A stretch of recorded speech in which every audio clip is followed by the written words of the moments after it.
Well, it looks like we're going to be getting some bonus legislative action this year. Earlier today, Governor Little announcing he is calling lawmakers back to the Capitol for a special, extraordinary legislative session. Lawmakers are going to consider just one piece of legislation that looks to cut taxes and invest in Idaho's education. This is all in the name of pushing back on inflation, something Governor Little says he's heard a lot about from Idahoans. We're going to get to the tax cuts and the rebate checks in just a bit, but we're going to start right into the education part of this bill. Governor Little's proposal for lawmakers invest more than $400 million into the education coffers. Specifically, the idea to invest $330 million into K through 12 public schools. How does this impact the Reclaim Idaho initiative that was going to go on the ballot in November? It aims to also invest hundreds of millions of dollars into Idaho education if voters say yes on that ballot initiative in November. Joe Paris, we're going to answer those questions of you because you were at that governor's announcement this morning. You also spoken with the people of Reclaim Idaho that basically says, well, we're going to take what you wanted to do with the ballot initiative and kind of do it ourselves. And some people are asking, did the announcement today effectively kill the initiative? And the answer to that is no, it doesn't. And Reclaim Idaho tells me their campaign is still a go. They plan on doing things like continuing to door knock, raising support for their initiative. Luke Mayville, co-founder of Reclaim Idaho, tells me that he believes that the proposal from the governor's office announced this morning, he says it's clearly designed to supplant the Quality Education Act. Again, the governor is proposing $410 million in ongoing funding for Idaho public education. Now, Mayville says an investment of that scale would never have been on the table if not for the Quality Education Act campaign. Well, this is the governor's proposal, but it is not the governor who got us here.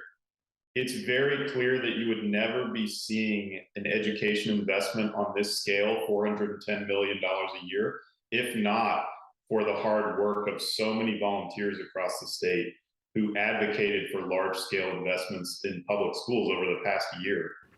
So does Reclaim Idaho endorse the governor's plan? Does this throw a big wrench in their plans? Well, Mayville says in the big picture view, yes, they see this as a win for Idaho. There are positives and negatives here in terms of investment in education. This is really handing us a major victory by boosting funding for education at a level that's similar to what we've been calling for.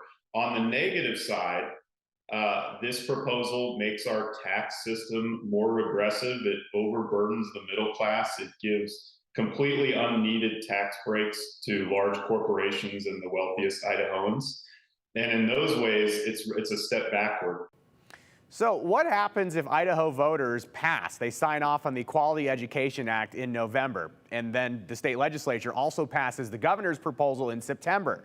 Two competing things. Do they align? Do they cancel each other out? Well, it's a great question. Now, Mayville tells me that they are studying the issue at Reclaim Idaho right now to try and figure out how all of this will work out. But it is interesting to know that the proposed legislation for the special extraordinary session, it would go into effect the day after the quality education could go into effect if it passes. So we'll just have to wait and watch to see how this plays out. And that really is a theme here around here lately, Brian. And I know that an early question right now on the special legislative session, will this even pass? Will this idea from the governor's office, pass? And it's a really good question. But if you look at the sponsors right now, that's the lawmakers that signed off on the piece of legislation that basically says, yep, I'm on board. I'm officially co-signing my name to help be a part of this. If you look at just the lawmakers in the House and the Senate that have signed on as co-sponsors, it looks like that this legislation has a very great chance of passing. Now, that assumes that everybody who co-signed does vote yes on the legislation.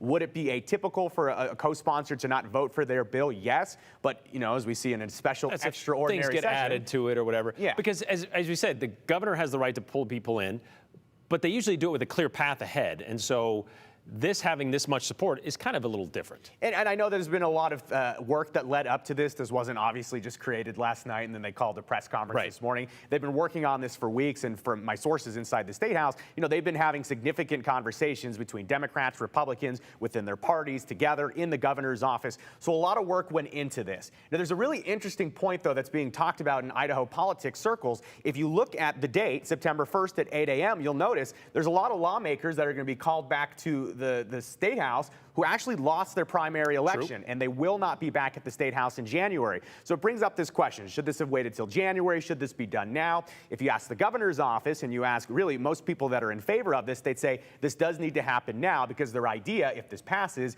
is to get those rebate checks, $300 for individuals, $600 for joint filers. They want to get money back into Idahoans' pockets in September. So if this does pass, you could start to see some rebate checks being mailed out very quickly. We don't know, though, until it passes. And I know there's a lot of people talking about this legislation like it's a sure thing and it's already passed. You don't know until the votes are tallied. And there is, a little bit more than a week till next Thursday at 8 a.m. when they get going. And if we've learned anything here on the 208 in Idaho politics, you never know what to expect. So at this point, 5 o'clock on Tuesday when they announce this, it looks like there's a very good chance that this passes. However, you're going to have some lawmakers inside the State House that are going to disagree. This will be debated. This will be going through the entire process. There's no shortened process for this. There's still going to be debate and votes. It's not just an automatic thing just because the governor proposes it. So a lot for us to watch, especially if this is going to become some type of a campaign spectacle ahead of the November election.